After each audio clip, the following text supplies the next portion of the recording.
नमस्कार साथियों, आप देख रहे हैं यूपी समाचार। यहाँ पर आपको 20 मिनट में यूपी की 50 बड़ी खबरें मिलेगी, तो वीडियो को पूरा जरूर देखें। आज की पहली खबर, डिलीवरी के 25 दिन बाद ही दूसरा सिलेंडर बुक होगा। बुकिंग के नियमों में बदलाव। केंद्र सरकार ने घरेलू एलपीजी सिलेंडर की रीफिल बुकिंग के नियमों में बदलाव किया है। अब उपभोक्ता एक सिलेंडर डिलीवर होने के बाद दूसरा सिलेंडर 21 दिन के बजाय 25 दिन बाद ही बुक कर सकेंगे। मिडिल ईस्ट टेंशन के बीच सरकार ने यह कदम गैस की जमाखोरी रोकने और सभी उपभोक्ताओं को समान रूप से सप्लाई सुनिश्चित करने के लिए उठाया है। पिछले कुछ समय से यह देखा जा रहा था कि जरूरत न होने पर भी लोग सिलेंडर बुक करके स्टॉक कर रहे थे। सरकार का मानना है कि वेटिंग पीरियड को 25 दिन करने से बेवजह की बुकिंग पर लगाम लगेगी। इससे उन लोगों को आसानी से सिलेंडर मिल सकेगा जिन्हें वाकई जरूरत है। 2 दिन पहले सरकार ने घरेलू गैस सिलेंडर 60 रुपए महंगा कर दिया है।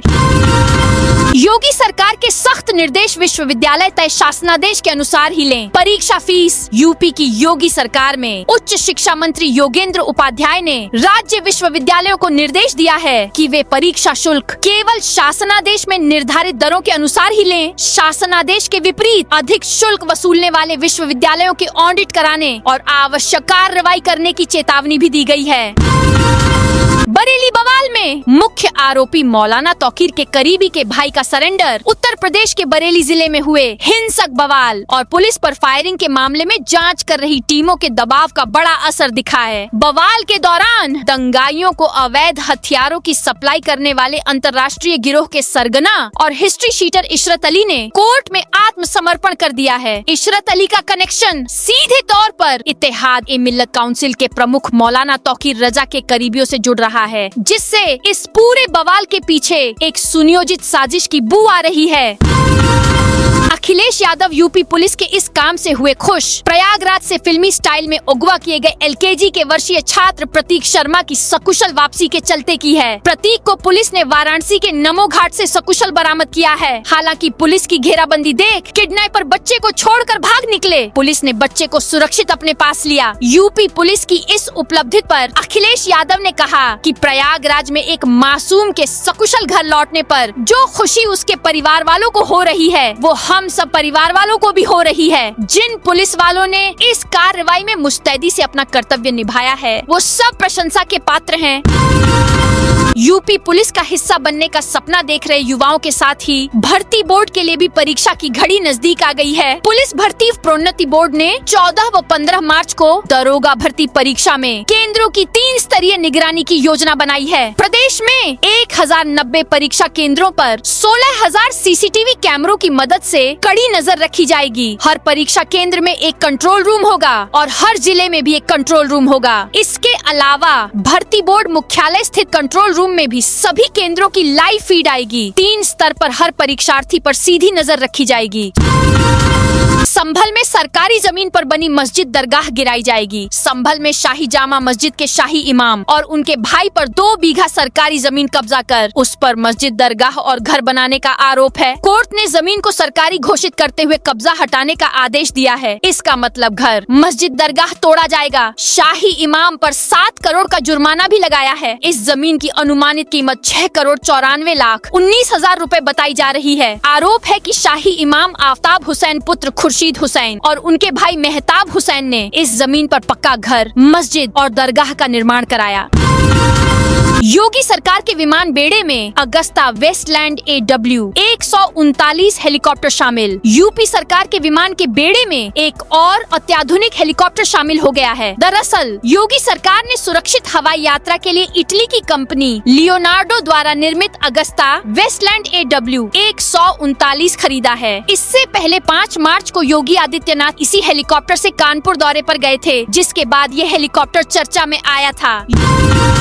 यूपी के इन प्राइमरी स्कूलों में शिक्षकों की ऑनलाइन हाजिरी के आदेश। उत्तर प्रदेश के प्रयागराज में समाज कल्याण विभाग की ओर से संचालित 413 प्राथमिक विद्यालयों में शिक्षकों की ऑनलाइन उपस्थिति के आदेश दिए गए हैं। समाज कल्याण विभाग के निदेशक संजीव सिंह की ओर से सभी जिला समाज कल्याण अधिकारियों को भेजे पत्र के अनुसार ऑनलाइन उपस्थिति सुनिश्चित करने के लिए डिवाइस और फोन प्रबंधकों को खरीदना होगा। इसके सॉफ्टवेयर पर आने वाला खर्च विभाग वहन करेगा। किया। जनता दर्शन में सीएम योगी से मिले फरियादी। लखनऊ में सोमवार को आयोजित जनता दर्शन कार्यक्रम में मुख्यमंत्री योगी आदित्यनाथ ने प्रदेश के विभिन्न जिलों से आए फरियादियों से मुलाकात कर उनकी समस्याएं सुनी। मुख्यमंत्री ने लोगों से प्रार्थना पत्र लेकर भरोसा दिलाया कि सरकार सभी शिकायतों का निष्पक्ष और समयबद्ध निस्तारण करने के लिए प्रतिबद्ध है। उन्होंने कहा कि लोग निश्चिंत होकर घर जाएं, उनकी समस्याओं का समाधान कराया जाएगा। एक बच्चे से बात करते हुए मुख्यमंत्री ने कहा कि किताबें पढ़ने की आदत डालें और सोशल मीडिया का उपयोग जरूरत भर ही करें। उन्होंने कहा कि मोबाइल और सोशल मीडिया का अत्यधिक प्रयोग नुकसानदायक हो सकता है।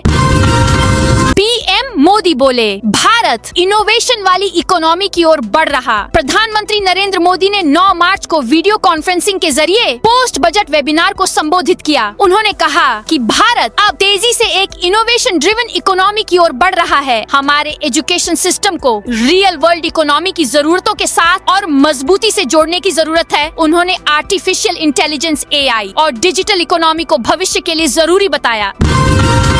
20 दिन में स्वस्थ हो जाएंगे एक्स मुस्लिम सलीम वास्तविक पर 27 फरवरी की सुबह गाजियाबाद के लोनी स्थित उनके घर में बने ऑफिस में हमला हुआ, जहां सलीम का दिल्ली के GTB में इलाज चला। बाद में दिल्ली के मैक्स अस्पताल में भर्ती हैं। हमले के 7 दिन बाद होश आया, लेकिन सोमवार को 11 दिन बाद डॉक्टरों ने बताया कि सलीम की हालत में 50% का सुधार है। सलीम पर हमला करने के दोनों हमलावर जीशान और इसका बड़ा भाई गुलफाम एनकाउंटर में मारे जा चुके हैं। दोनों भाई अमरोहा के संभल रोड स्थित सईद नगली के रहने वाले थे। मेरठ प्रयागराज ही नहीं, मुरादाबाद और बरेली का सफर भी होगा सुपरफास्ट। उत्तर प्रदेश के बुनियादी ढांचे में मील का पत्थर साबित होने वाला गंगा एक्सप्रेसवे अब केवल पश्चिमी उत्तर प्रदेश को पूर्वांचल से जोड़ने का जरिया मात्र नहीं रह गया है। इस एक्सप्रेसवे के निर्माण से मेरठ, मुरादाबाद और बरेली जैसे प्रमुख शहरों के बीच का आवागमन भी पूरी तरह बदलने वाला है। ताज़ा प्रोजेक्ट अपडेट के अनुसार यह एक्सप्रेसवे दिल्ली लखनऊ हाईवे के साथ मिलकर एक ऐसा अभूतपूर्व नेटवर्क तैयार कर रहा है जिससे यात्रियों का न केवल समय बचेगा बल्कि सफर भी बेहद सुगम हो जाएगा। राहुल गांधी की तस्वीर के सामने रोजेदारों ने खोला रोजा। सोमवार को राहुल गांधी की मोहब्बत की दुकान की महक घुली नजर आई। शहर के कांग्रेस नेता इरशाद उल्लाह के नेतृत्व में आयोजित एक इफ्तार पार्टी ने आपसी सौहार्द और भाईचारे की मिसाल पेश की, जिसने सियासी और सामाजिक गलियारों में नई चर्चा छेड़ दी है। गाजियाबाद में मस्जिद के बाहर पथराव। गाजियाबाद के मुरादनगर में मस्जिद के बाहर बच्चों के खेलने पर विवाद हुआ, जहां कहासुनी के बाद दोनों पक्षों में जमकर लाठी डंडे चले। देखते ही देखते दोनों पक्षों ने एक दूसरे पर पथराव कर दिया, जिसमें 4 लोगों को चोट पहुंची। पथराव की वीडियो भी सामने आया है। पुलिस ने इस मामले में 40 लोगों पर केस दर्ज करते हुए 5 लोगों को अरेस्ट किया है, जिन्हें आज सोमवार शाम कोर्ट में पेश कर जेल भेज दिया गया। महिला आयोग के निर्देश नहीं मानने पर अफसर पर होगी कार्रवाई। उत्तर प्रदेश महिला आयोग की सदस्य गीता विश्वकर्मा ने सोमवार को वाराणसी के सर्किट हाउस सभागार में जन सुनवाई की। इस दौरान कुल 21 प्रकरण आए, जिसमें अधिकतर प्रकरण घरेलू हिंसा, जमीनी विवाद एवं बच्चे के बर्थ सर्टिफिकेट से संबंधित थे। आयोग की सदस्य गीता विश्वकर्मा ने महिलाओं की समस्याओं के निस्तारण के लिए प्रार्थना पत्रों को संबंधित विभाग को उपलब्ध कराते हुए सभी अधिकारियों को निर्देशित किया कि महिलाओं की समस्याओं का संज्ञान लेते हुए उसका निस्तारण नियमानुसार तय समय में किया जाए। यूपी में अब अफवाह फैलाई तो जाना पड़ेगा सीधा जेल। पिछले कुछ वक्त में जिस तरह से पेपर लीक गैंग ने मेहनती और होनहार छात्रों के सपनों से खिलवाड़ किया था, उसे देखते हुए अब यूपी सरकार और पुलिस विभाग पूरी तरह से जीरो टॉलरेंस के मोड में आ चुके हैं। अगर आप भी यूपी पुलिस की आगामी परीक्षाओं जैसे सब इंस्पेक्टर या कांस्टेबल भर्ती में बैठने जा रहे हैं या किसी भी तरह से इन परीक्षाओं से जुड़े हैं, तो आपको बेहद सावधान रहने की जरूरत है। यति नरसिंहानंद बोले, जिहादी नोच नोच कर खा जाएंगे। शिव शक्ति धाम डासना के पीठाधीश्वर व श्री पंचदशनाम जूना अखाड़े के महामंडलेश्वर यति नरसिंहानंद गिरी ने आज फिर एक विवादित बयान दिया है। अपने बयान में कहा, सलीम पर गाजियाबाद में जिहादियों ने हमला किया। इसी विचारधारा के मानने वालों ने दिल्ली में खटीक समाज के तरुण खटीक को मारा है। फ्लैट और प्लाट लेने वालों को योगी सरकार ने दी बड़ी राहत। उत्तर प्रदेश के विकास प्राधिकरण प्राधिकरणों से फ्लैट या भूखंड प्लॉट खरीदने वाले आवंटियों के लिए मुख्यमंत्री योगी आदित्यनाथ के निर्देश पर आवास विभाग ने एक क्रांतिकारी कदम उठाया है। अब प्राधिकरण अपनी मनमानी से आवंटियों को कब्जे के लिए सालों साल नहीं दौड़ा सकेंगे। आगरा के सेंट पॉल्स स्कूल पर 25,000 का जुर्माना। आगरा के चर्च रोड स्थित सेंट पॉल्स चर्च स्कूल प्रबंधन को स्कूल परिसर में कूड़ा जलाना महंगा पड़ गया। सोशल मीडिया पर इसका वीडियो वायरल होने पर नगर निगम ने सख्त कदम उठाते हुए स्कूल पर 25,000 रुपए का जुर्माना लगाया है। इससे पहले नगर निगम ने इस वीडियो की सत्यता की जाँच कराई थी, जो कि सही पाया गया। कानपुर में गंगा मेला को लेकर ट्रैफिक प्लान जारी। गंगा मेला के मद्देनजर 10 मार्च 2026 को शहर में विशेष यातायात व्यवस्था लागू की गई है। सुबह 8 बजे से कार्यक्रम समाप्त होने तक कई प्रमुख मार्गों पर यातायात डाइवर्ट रहेगा। पुलिस प्रशासन ने लोगों से अपील की है कि वे वैकल्पिक मार्गों का उपयोग करें, ताकि मेले के दौरान यातायात व्यवस्था सुचारू बनी रहे। ट्रैफिक पुलिस के अनुसार मेघदूत चौराहा से मर्चेंट चैम्बर के बीच वाहनों का आवागमन पूरी तरह बंद रहेगा। इस दौरान इस मार्ग से गुजरने वाले वाहनों को अन्य रास्तों से उनके गंतव्य तक भेजा जाएगा। कांशीराम जनयति पर पीड़ित दिवस मनाएगी सपा। प्रदेश की राजनीति में बहुजन आंदोलन के जनक कांशीराम के सम्मान की जंग तेज होने जा रही है। समाजवादी पार्टी ने 15 मार्च को कांशीराम के 92वें जन्म दिवस पर बहुजन समाज दिवस अर्थात पीड़ित दिवस मनाने की घोषणा कर दी है। सपा के राष्ट्रीय अध्यक्ष अखिलेश यादव ने सभी जिला कार्यालयों में कार्यक्रम आयोजित करने के निर्देश दिए हैं। मुलायम सिंह यादव और कांशीराम के समझौते का उल्लेख करते हुए कहा है कि सपा पीढ़ी के सभी महापुरुषों का पहले से सम्मान करती आ रही है। उन्होंने सपा की सूची में पीढ़ी महापुरुषों के नाम भी गिनाए हैं।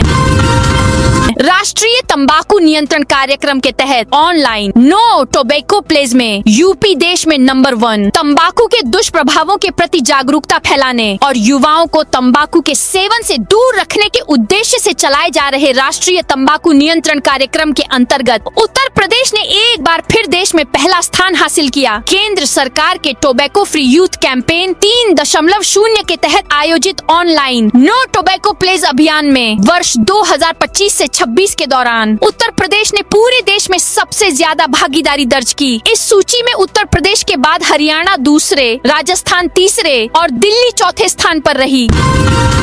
मायावती ने अपराधियों को बीएसपी में लाने वाले को निकाला। बसपा प्रमुख मायावती ने पश्चिमी यूपी में कई मंडलों के कोऑर्डिनेटर रहे विक्रम सिंह को पार्टी से निकाल दिया है। आरोप है विक्रम सिंह जाटव ने मायावती को अंधेरे में रखते हुए 22 जनवरी को 2 अपराधियों की उनसे मुलाकात कराई और उन्हें बसपा की सदस्यता भी दिला दी।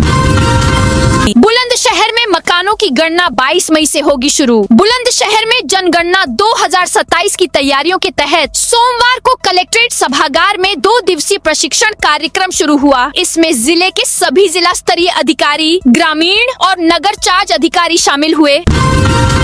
नटराजपुरम में अतिक्रमण लगाए लाल निशान, मचा हड़कंप। आगरा में अवैध निर्माण और अतिक्रमण के खिलाफ नगर निगम का अभियान लगातार जारी है। सोमवार को कमला नगर क्षेत्र के नटराजपुरम में सड़क किनारे किए गए अवैध पक्के निर्माण को चिन्हित किया गया। इन पर लाल निशान लगाए गए हैं। अवैध निर्माण और अतिक्रमण को हटाने के लिए नगर निगम ने अतिक्रमणकारियों को 2 दिन का अल्टीमेटम दिया है। डिम्पल ने पूछा, ईरान जंग में भारत कहां खड़ा? संसद के बजट सत्र के दूसरे फेज के पहले दिन लोकसभा और राज्यसभा में जमकर हंगामा हुआ। अमेरिका इजराइल की ईरान से जंग और लोकसभा स्पीकर ओम बिरला के खिलाफ अविश्वास प्रस्ताव पर चर्चा की मांग को लेकर सपा समेत तमाम विपक्षी दलों ने हंगामा किया, जमकर नारेबाजी की। दरअसल कांग्रेस समेत विपक्ष के 118 सांसदों ने 10 फरवरी को लोकसभा सचिवालय को साइन किया नोटिस सौंपा था। आरोप लगाया था कि स्पीकर सदन की कार्यवाही में निष्पक्षता नहीं बरत रहे हैं, विपक्ष को पर्याप्त मौका नहीं दे रहे हैं। आशुतोष महाराज बोले, स्वाति अघोरी शंकराचार्य के शिष्य की गर्लफ्रेंड। आशुतोष महाराज पर चलती ट्रेन में हमले के बाद डॉक्टर स्वाति अघोरी का नाम सुर्खियों में है। वजह, हमले के तुरंत बाद डॉक्टर स्वाति अघोरी नाम के फेसबुक अकाउंट से एक पोस्ट की गई। इसमें लिखा था, आशुतोष ब्रह्मचारी पर जो भी हमला हुआ है उसमें वो बच गया। भगोड़ा ट्रेन के शौचालय में घुस गया था। बोला था ना, मेरे लोगों के हत्थे न चढ़ जाना। आगरा में यमुना एक्सप्रेसवे पर सपाइयों ने फैलाए आलू आलू। आगरा में यमुना एक्सप्रेसवे के खंदौली टोल प्लाजा पर समाजवादी पार्टी के कार्यकर्ताओं ने आलू के दामों को लेकर प्रदर्शन किया। गले में आलू की माला पहनकर प्रदर्शन करने पहुंचे कार्यकर्ताओं ने टोल प्लाजा की लाइन नंबर 9 पर आलू फैला दिए।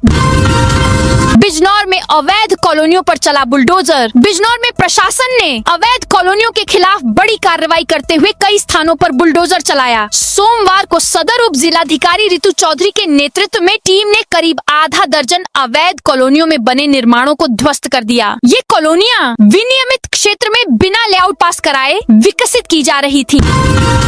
कानपुर में एक मंदिर के पुजारी की नॉनवेज खाते हुए तस्वीर सोशल मीडिया पर वायरल हो गई। इस पर लोग भड़क गए। करीब 50 से 60 लोग मंदिर पहुंचे और पुजारी को मंदिर परिसर से बाहर बुलाने लगे। जब पुजारी बाहर आने में आनाकानी करने लगे तो कुछ लोग मंदिर के अंदर घुस गए और उन्हें घसीटते हुए बाहर ले आए। इसके बाद वायरल तस्वीर को लेकर उनसे सवाल जवाब करने लगे। इसी दौरान कहासुनी बढ़ गई और मामला मारपीट तक पहुँच गया।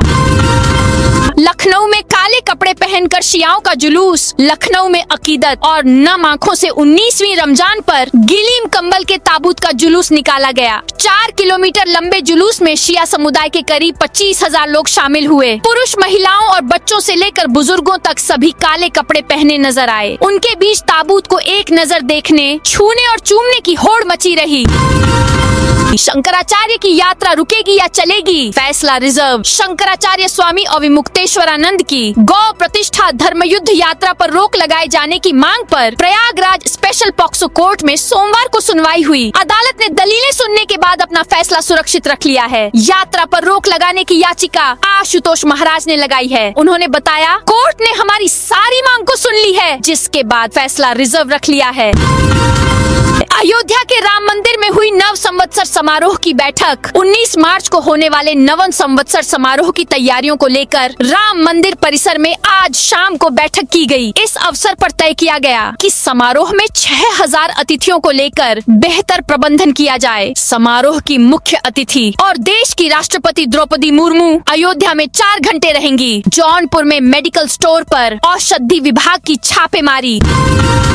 जौनपुर में सोमवार को औषधि विभाग की विशेष टीम ने ग्रामीण बाजारों में कई मेडिकल स्टोरों पर छापेमारी कर जांच की। यह कार्रवाई प्रदेश शासन के निर्देश पर जिला औषधि निरीक्षक रजत कुमार पांडेय के नेतृत्व में की गई। टीम ने दुकानों के लाइसेंस, अवैध दवा व्यापार, फार्मासिस्ट की उपस्थिति तथा दवाओं के भंडारण की स्थिति का गहन निरीक्षण किया। अभियान के दौरान बक्सा विकास खंड के धनियामऊ और बटाऊबीर स्थित कई मेडिकल स्टोरों को चिन्हित किया गया। जाँच में कुछ दुकानों पर नियमों की अनदेखी और गैर जिम्मेदाराना संचालन सामने आया, जिस पर संबंधित फर्मों को कड़ी चेतावनी जारी की गई।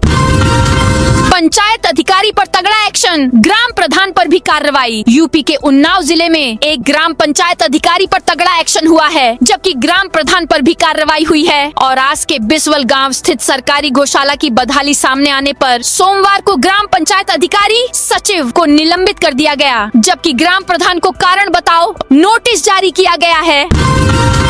लखनऊ में इफ्तार पार्टी में अखिलेश यादव ने खाया खजूर। लखनऊ में सपा प्रमुख अखिलेश यादव सोमवार को अपने विधायक शाहिद मंजूर की इफ्तार पार्टी में शामिल हुए। इफ्तारी कर रहे लोगों के साथ बैठकर खजूर खाए। कार्यक्रम में मौजूद लोगों में अखिलेश के साथ सेल्फी खिंचवाने की होड़ लग गई। अखिलेश ने सेल्फी खींच रहे एक व्यक्ति से पूछा, फोटो अच्छी आ रही है? बिजली कर्मचारी 10 मार्च को करेंगे प्रदर्शन। गोरखपुर में केंद्र सरकार द्वारा प्रस्तावित इलेक्ट्रिसिटी अमेंडमेंट बिल 2025 के विरोध में 10 मार्च को बिजली कर्मचारी विरोध प्रदर्शन करेंगे। विद्युत कर्मचारी संयुक्त संघर्ष समिति के पदाधिकारियों ने कहा कि बिल को लोकसभा में प्रस्तुत करने की कोशिश के खिलाफ लगभग 27 लाख बिजली कर्मचारी, जूनियर इंजीनियर और इंजीनियर अपने अपने कार्यस्थलों से बाहर आकर विरोध दर्ज कराएंगे।